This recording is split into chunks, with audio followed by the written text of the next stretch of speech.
sua Bíblia, 2 Timóteo, capítulo 2.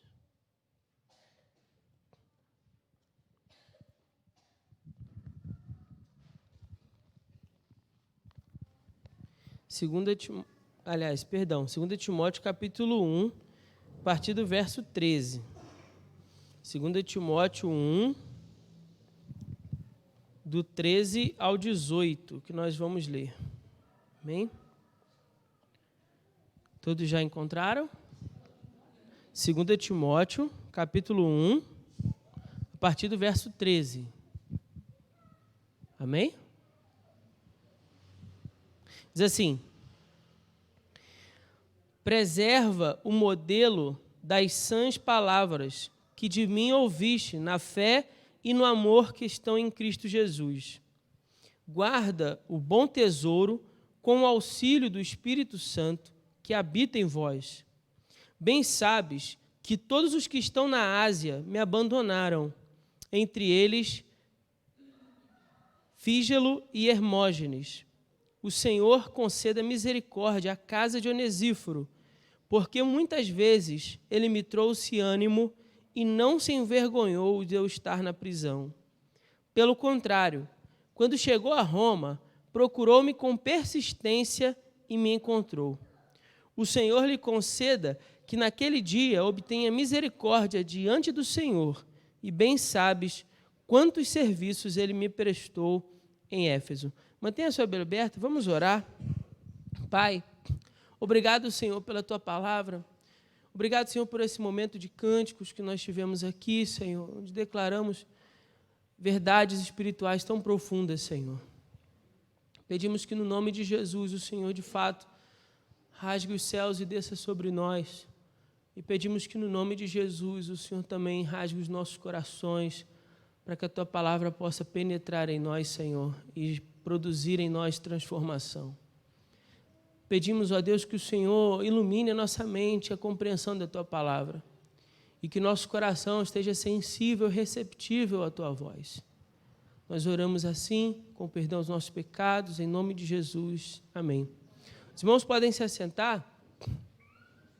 Irmãos, alguns domingos atrás, nós começamos a falar dessa sessão, que é a última sessão do capítulo 1 dessa carta de 2 Timóteo, só que eu não terminei, faltou uma parte, né? A gente aqui se deteve um bom tempo, né? Em torno dos versículos 13 e 14, e aí ficou faltando uma parte. E aí veio o nosso aniversário, então a gente teve um estudo especial, então não teve mensagem sobre 2 Timóteo, então hoje eu estou voltando nessa sessão do texto, para a gente aí sim fechar essa parte do capítulo 1. Bom, preste aqui atenção comigo, para eu fazer uma repescagem aqui rápida, e você poder acompanhar o raciocínio quando a gente chegar aqui nos últimos versículos desse capítulo 1. O que nós falamos aqui? Nós falamos que a carta possui 4 grandes incumbências, 4 grandes ordenanças de Paulo para Timóteo. Isso é, toda a carta de 2 Timóteo. O que a gente falou também? Que essas 4 ordenanças são fruto da preocupação de Paulo com Timóteo. Paulo está preocupado com Timóteo, mesmo ele estando preso. Esse é um ponto. Outro ponto importante, Paulo está preso e ele sabe que essa é a sua última prisão, porque muito em breve Deus já revelou a ele que ele vai morrer. Então você imagina, o apóstolo está preso e sabe que vai morrer, mas ele está preocupado com o seu discípulo Timóteo. Então ele escreve essa carta de 2 Timóteo. A carta em si, eu já expliquei isso aqui nas mensagens anteriores, a carta ela tem um tom de chamado, de convocação para o exercício da obra, para que Timóteo tome posição diante da obra do Senhor e exerça o seu ministério. Então, toda a carta tem esse tom, tem essa missão. Imagina você, por exemplo, você vai escrever a carta para algum parente seu. Dependendo da situação, a carta vai ter um tom. Por exemplo, se a carta for endereçada para sua esposa e você está muitos dias sem ver ela, provavelmente essa carta vai ter um tom o quê? De saudade, não é isso? Olha, estou querendo muito te ver, já tem tanto tempo, já tem tantos dias, tantas semanas que a gente não se vê, estou com tanta saudade, não é isso? Se for endereçado a um filho, talvez, você vai escrever num tom de juntar a saudade com a instrução. Não deixa de obedecer sua mãe, né? Não deixa de ajudar nas coisas em casa, não é isso? Vai ter um tom de saudade, mas também um tom de orientação. A carta tem um tom de convocação. A carta de Paulo a Timóteo aqui tem um tom de convocação. Como quem disser assim, Timóteo, vamos levantar e vamos agir, Timóteo, porque você foi chamado para pregar a palavra, Timóteo. Então, vamos trabalhar, Timóteo. Se anima aí, se levanta aí, porque você tem um chamado no Senhor, você tem que exercer esse chamado. Então, a carta tem esse tom. Quando a gente percebe o tom da carta, fica mais fácil a gente perceber os detalhes. Igual eu disse aqui, se a carta fosse de você para sua esposa, ou da esposa para o marido, né, teriam ali palavras de carinho. Talvez palavras que só o casal percebessem ali, expressões que são do casal, ali, da intimidade do casal.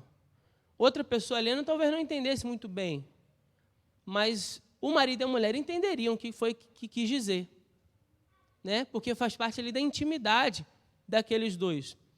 A carta tem algumas características que Paulo sabia que Timóteo entenderia. Essa seção que a gente leu é uma delas.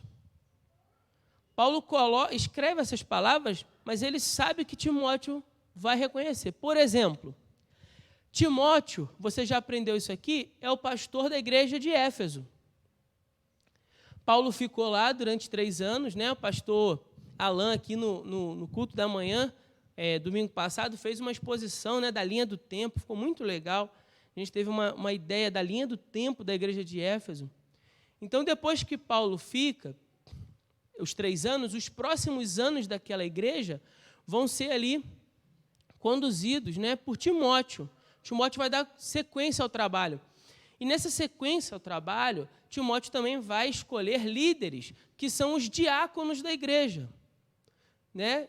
A palavra diáconos, do grego, sugere servo. Então, Paulo vai ordenar ali, vai ungir, né, vai consagrar, Timóteo, alguns servos para aquela igreja para ajudarem no trabalho, para que o pastor não estivesse trabalhando ali sozinho.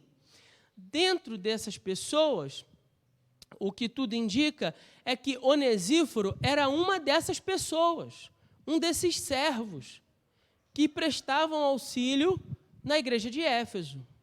Então, quando Paulo menciona aqui esse personagem, né, quando ele fala de Onesíforo, a gente vai falar bastante dele aqui hoje, nesses poucos minutos, né, mas a gente vai falar dele.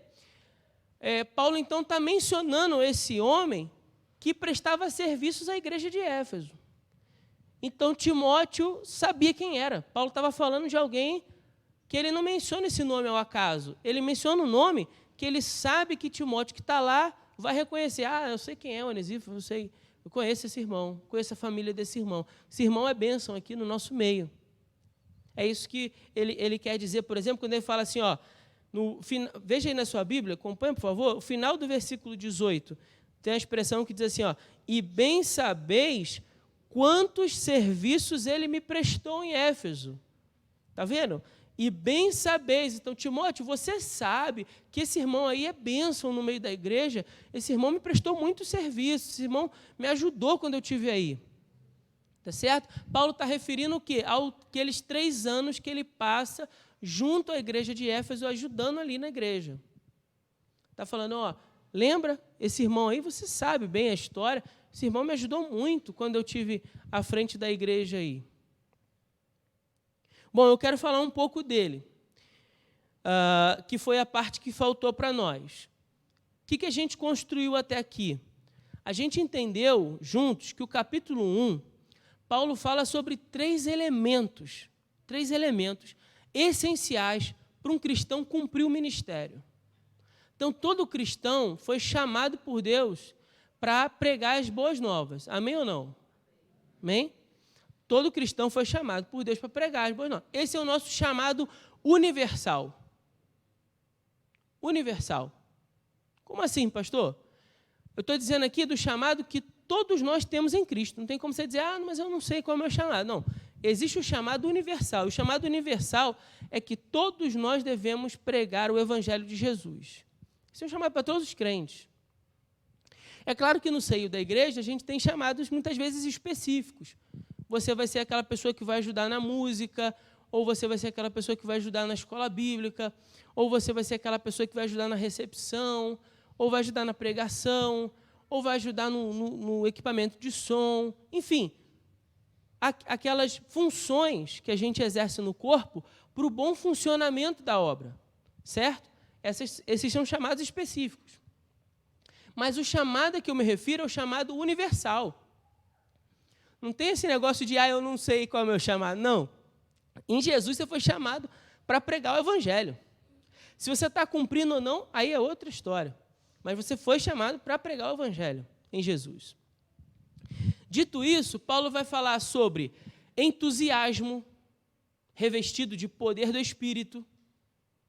Então, para a gente não se acovardar, mas ser animado a fazer a obra, e isso vem do Espírito Santo. Paulo vai falar do auxílio do Espírito, que não lá no versículo 7, ele vai dizer, porque o Espírito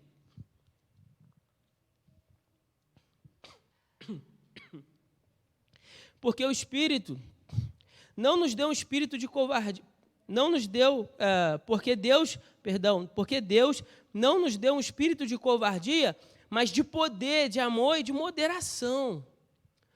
Então, Paulo está falando para Timóteo, você foi chamado para pregar, você não deve ficar acomodado não, tímido não, oprimido não, Timóteo. Você deve se levantar e pregar com entusiasmo.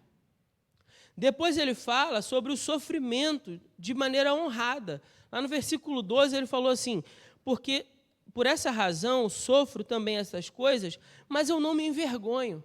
Então, eu enfrento o sofrimento, mas eu não me envergonho disso. Eu não deixo que o sofrimento me faça me sentir menor. Eu não me menosprezo por estar passando por um momento de sofrimento. Eu não vou deixar me abater porque eu estou enfrentando um momento de luta. Eu não vou perder a minha dignidade porque eu estou enfrentando essa batalha. Paulo está dizendo, olha, eu sofro, sim, eu sofro, mas não me envergonho, porque eu sei em quem tenho crido e estou certo de que Ele é poderoso para guardar o meu tesouro até aquele dia.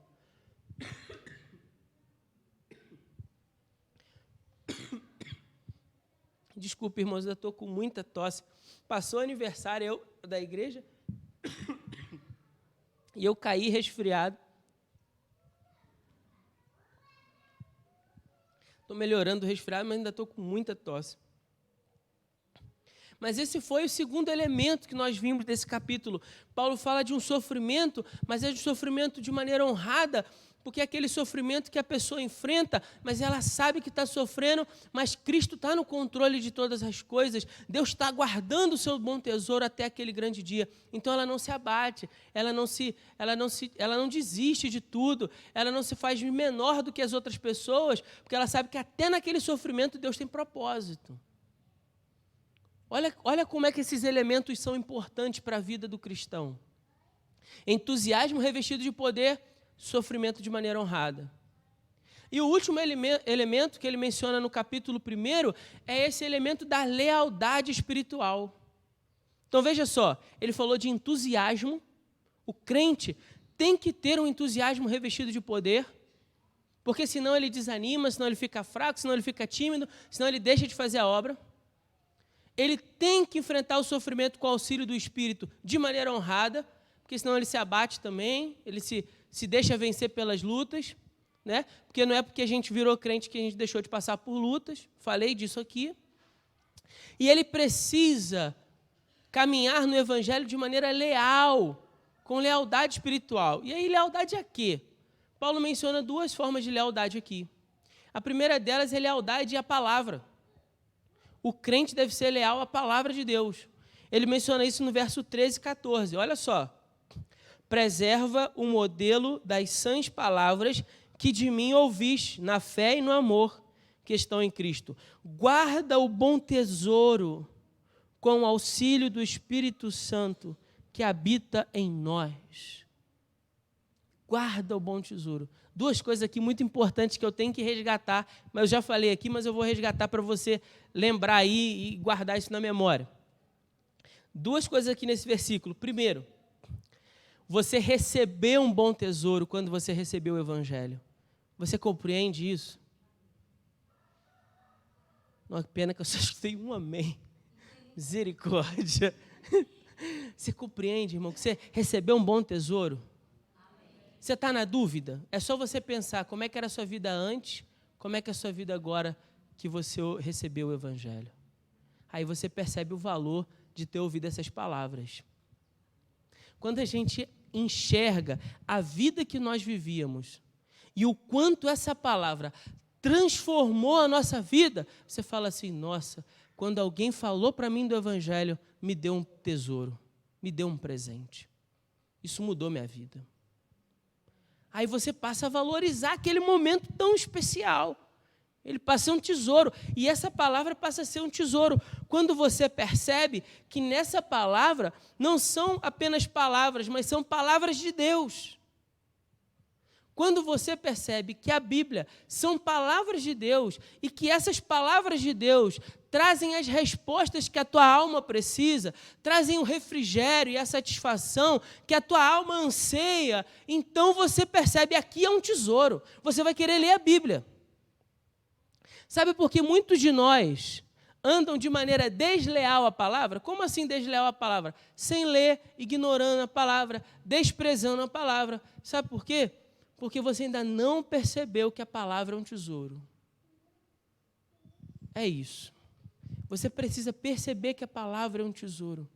Quando eu percebo que essa palavra é um tesouro, eu vou querer me apegar a essa palavra, eu vou querer ler essa palavra, eu vou querer entender, estudar essa palavra, eu vou querer compreender essa palavra, porque eu percebo que essa palavra é mais preciosa do que o tesouro financeiro, material, mas que esse tesouro é um tesouro espiritual, que pode salvar a minha vida, que pode transformar a minha vida,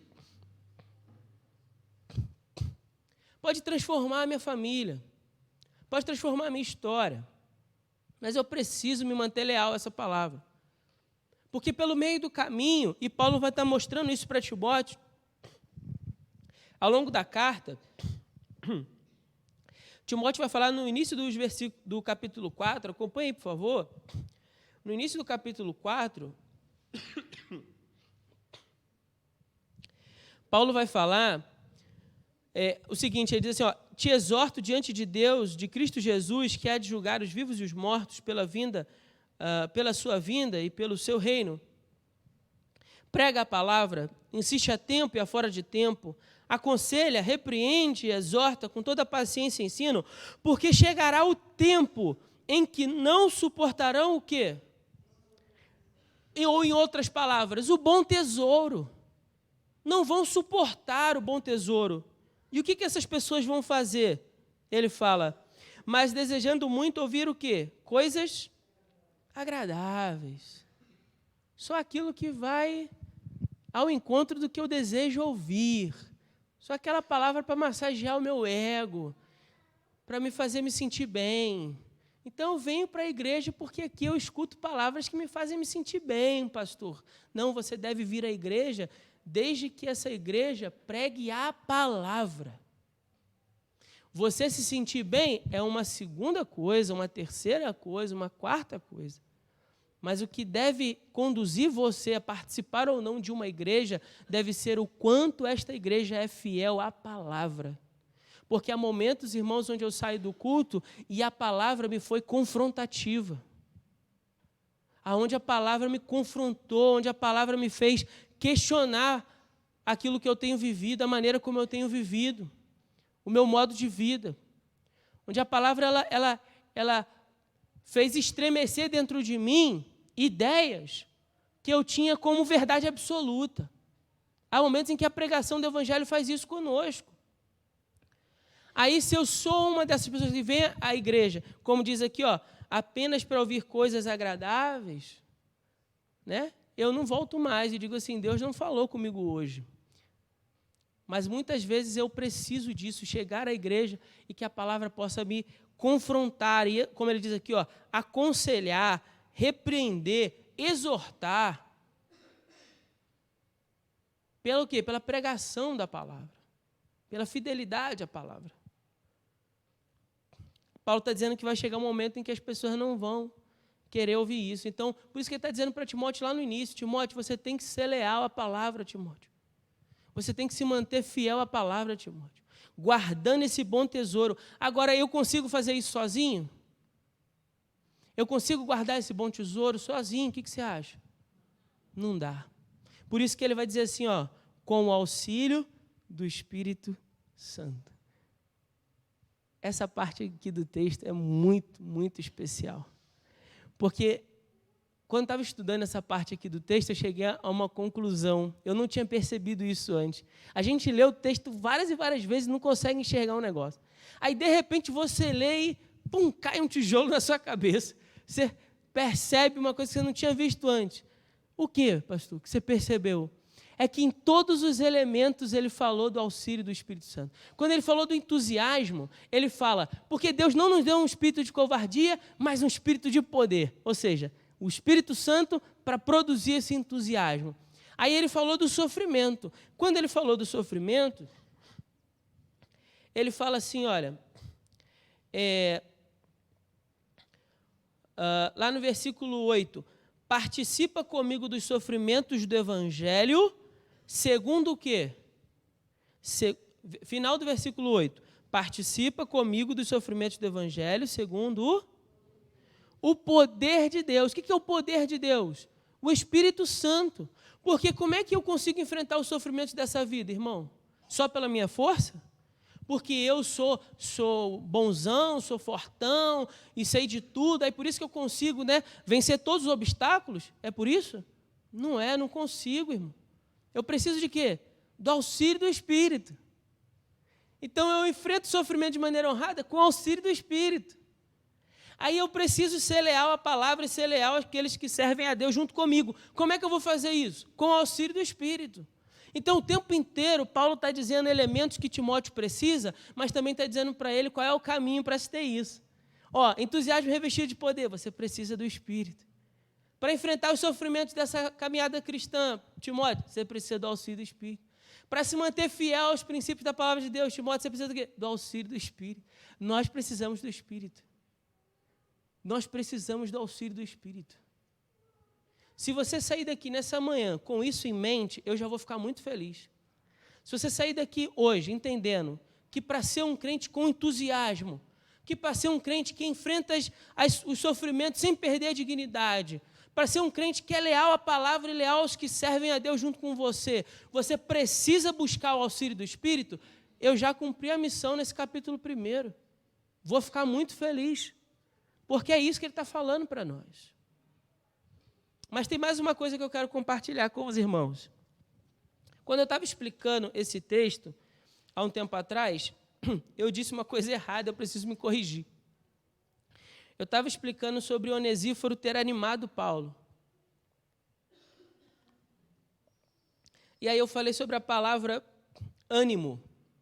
Porque na etimologia da palavra, ou seja, na origem da palavra, vem de ânima, que quer dizer alma. Então, quando a gente fala assim, o João está desanimado, eu estou querendo dizer que ele está sem alma, está para baixo, está abatido. Não é assim? Quando uma pessoa está desanimada, ela fica para baixo, abatida. E quando ela está animada, como é que ela fica? Cheia de entusiasmo, cheia de vida, né? Aí a gente entende que é a alma, né? Ânima, no caso. Só que o texto no original não diz isso. E aí eu preciso me corrigir. Estudando, a gente vai aprendendo. Não troco o sentido, porque o que eu falei naquele dia, a ênfase do meu sermão, não sei se os irmãos lembram disso, quando eu falei desse texto aqui há um tempo atrás, foi sobre como nós precisamos de alguém que nos anime, como nós precisamos de pessoas que cuidem de nós. Foi isso que eu disse, e é isso que o texto fala. Paulo está dizendo aqui de um homem chamado Onesíforo, que, num determinado momento, cuidou dele. Então, o sentido estava correto, tá certo? O sentido estava correto. A palavra é que estava errada. Mas eu quero primeiro construir o raciocínio aqui para os irmãos entenderem o que isso quer dizer. A partir do versículo 15, Paulo, ele parou de falar sobre a lealdade à palavra e ele começa a falar sobre a lealdade aos que servem a Deus. O crente precisa ser leal àqueles que servem a Deus junto com ele. Então, ele fala primeiro sobre todos os que estão na Ásia me abandonaram. Essa expressão é importante para a gente entender o texto. Por quê? Todos os que estão na Ásia. Significa dizer que aquelas pessoas que Paulo pregou o evangelho lá na sua terceira viagem missionária, que aparece em Atos capítulo 19, aqueles 3 anos que Paulo passou lá na Ásia, pregando o evangelho, em Éfeso, capital da Ásia, né?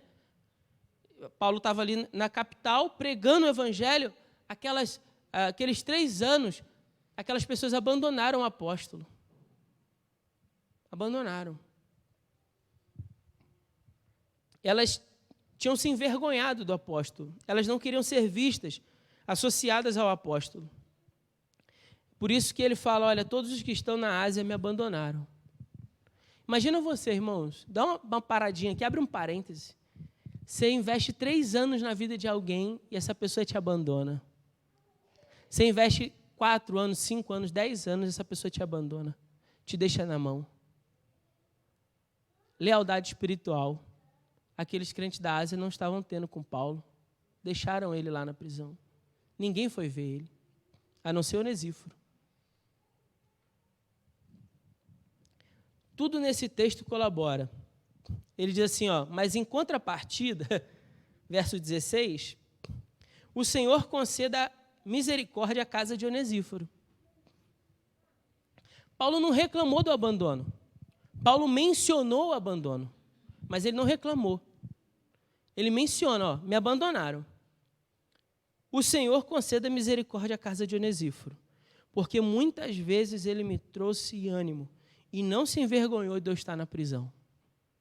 Ele começou o texto dizendo assim, Timóteo, não se envergonhe, no início do capítulo. Depois, no meio, ele disse assim, eu não me envergonho. Depois, no final, ele diz, Onesíforo também não se envergonhou.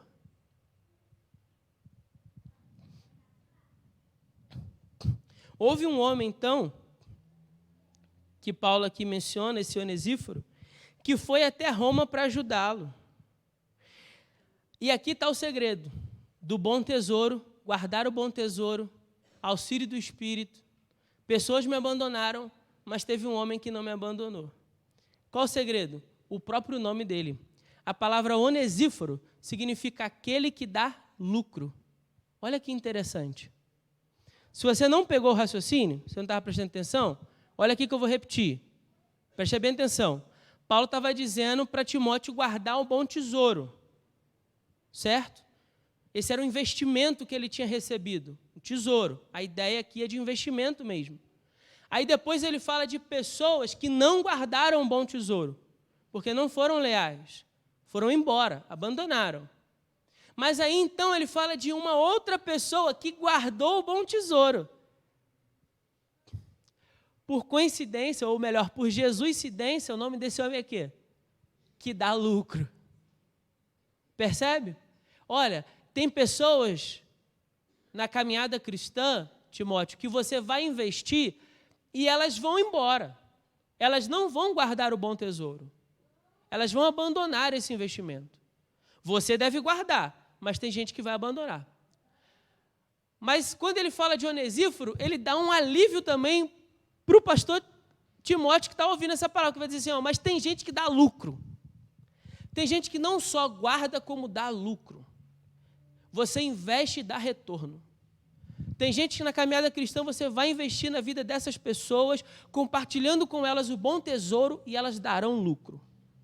Por isso Jesus falou que o princípio no reino é o princípio da semente. A 30, a quanto? 60 e a? O que isso quer dizer? 30, 60 e a 100 por 1.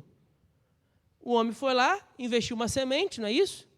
Botou a semente ali no campo, nasceu e os frutos vieram vezes 30, vezes 60, vezes 100 por 1. Olha, o retorno aí. É 1000%, não é isso? Ou estou errado? Pedir ajuda aos universitários aí. Mas tem gente que dá muito lucro. É isso que ele quer dizer.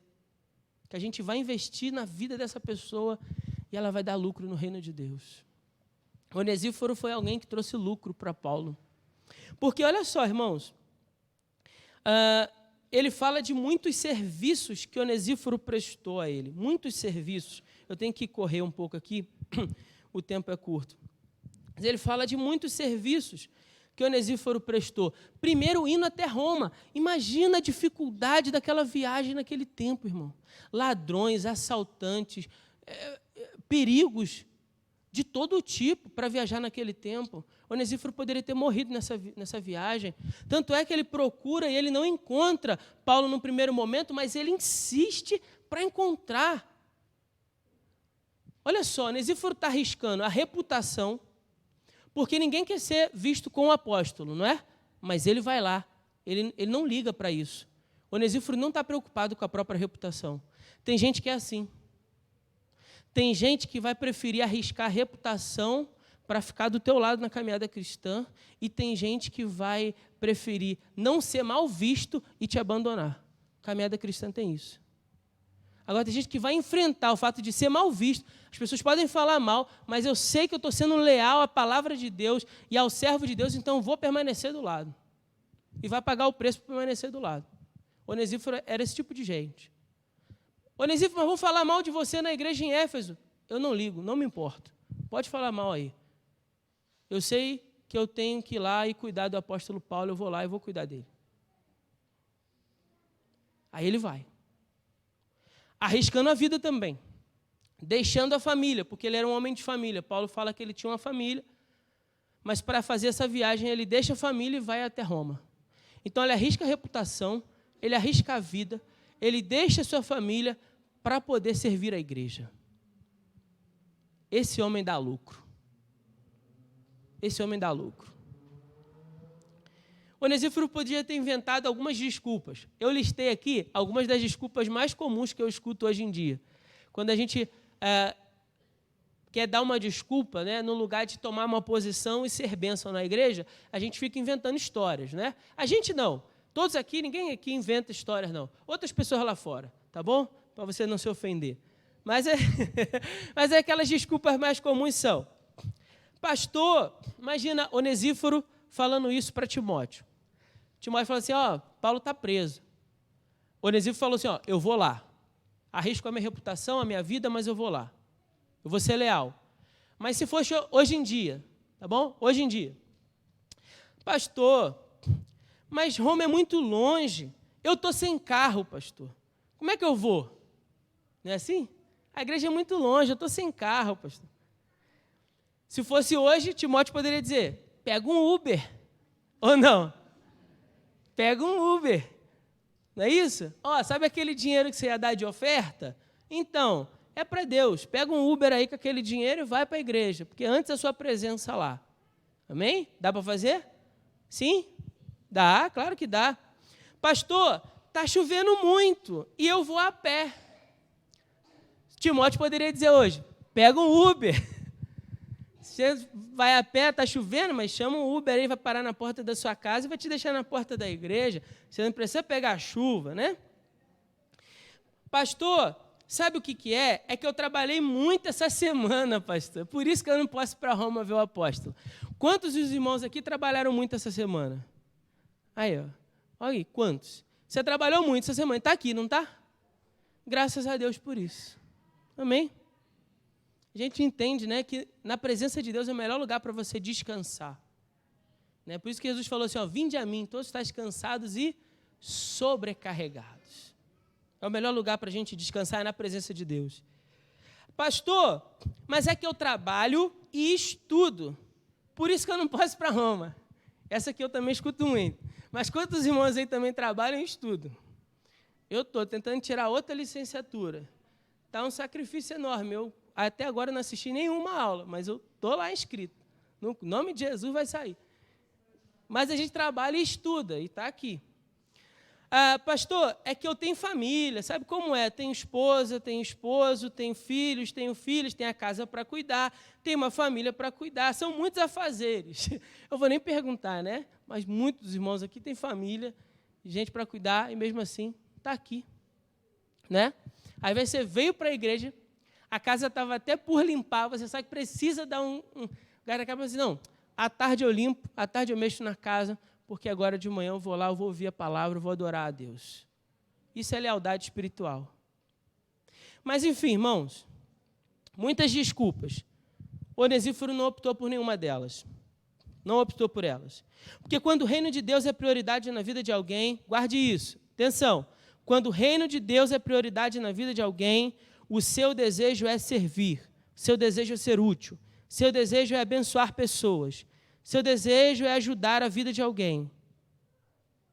Eu, pessoalmente, sou grato pela vida dos crentes que, como Onesíforo, são uma brisa fresca nos momentos de provação.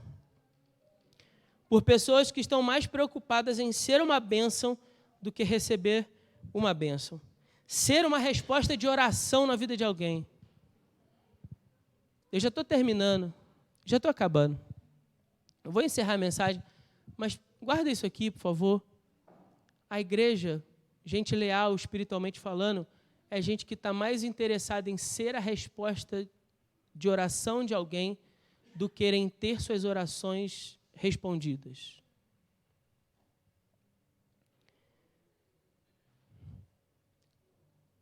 Quem dera que em todos nós houvesse o mesmo espírito que havia em Onesíforo. E uma última observação. Se não fosse pela carta, nós nunca saberemos do serviço que Onesíforo prestou a Paulo. Já pensou nisso? Porque ele era aquele crente dos bastidores. Se Paulo não tivesse escrito, a gente não ia saber. Mas ainda assim, aprove a Deus que, inspirado pelo Espírito Santo, essa história ficasse registrada para a posteridade, para mostrar para mim e para você que nós podemos ser úteis ao reino de Deus, sem buscar nenhum protagonismo, nenhum tipo de vaidade, nenhuma coisa do tipo, aqui sou eu que faço, eu sou o cara, eu posso. Não. Se não tivesse escrito, a gente nem ia saber que Onesíforo existiu. Mas a Bíblia vai falar que ele existiu e que foi um homem que prestou muito serviço a Paulo. E, como forma de corrigir aí a minha observação, a palavra que aparece aí para ânimo,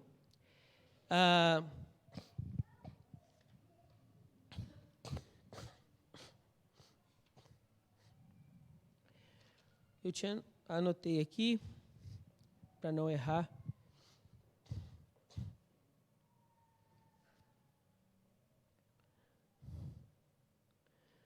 Bom, eu me perdi aqui na anotação, mas a palavra quer dizer refrigério. Achei. A palavra, quando a gente fala assim, trouxe ânimo, que eu tinha dito, né, sobre ânima, não é ânimo, é anapsucho. Anapsucho, que no grego quer dizer resfriar, restabelecer-se do efeito do calor. Então, é isso. Você está olhando aí, Renan? Está olhando? É isso mesmo? Então, meu celular descarregou a bateria com a tradução. Anapsucho quer dizer resfriar. Então, imagina você aqui que o que ele está dizendo é o seguinte, ó. O que Onesíforo fez por Paulo? Para resumir. Imagina que você estava num calor muito quente no meio da rua, de repente você entra numa loja com ar-condicionado. Sabe quando você foge assim do calor, você entra na loja ali, no ar-condicionado, você nem vai comprar nada, mas você vai, como fala o carioca, né, você dá um migué ali só para poder pegar um pouquinho do fresquinho, para dar um resfriar. Aí vem aquele ar-condicionado, traz aquele alívio, aquele refrigério. O que Paulo está dizendo é que Onesíforo fez isso por ele. Estava um calor danado naquela prisão ali, angustiante, mas quando Onesíforo chegou, aquilo trouxe refrigério para a alma. Tem gente assim na caminhada cristã, gente que vai se aproximar de nós, que vai trazer esse refrigério, esse alívio, no fardo, para tornar a caminhada um pouquinho mais suave. Que Deus nos abençoe, né? Não são muitos os Onesíforos, mas que Deus nos abençoe para que nunca nos falte gente como Onesíforo na caminhada e que nós também possamos ser como Onesíforo na vida de outras pessoas. Amém? Que Deus nos abençoe. Irmãos, desculpe pelo horário, eu avancei um pouco. Estou fora de forma, né? Domingo passado eu não preguei. Estou fora de forma. Chama aqui a Vanessa, que a gente vai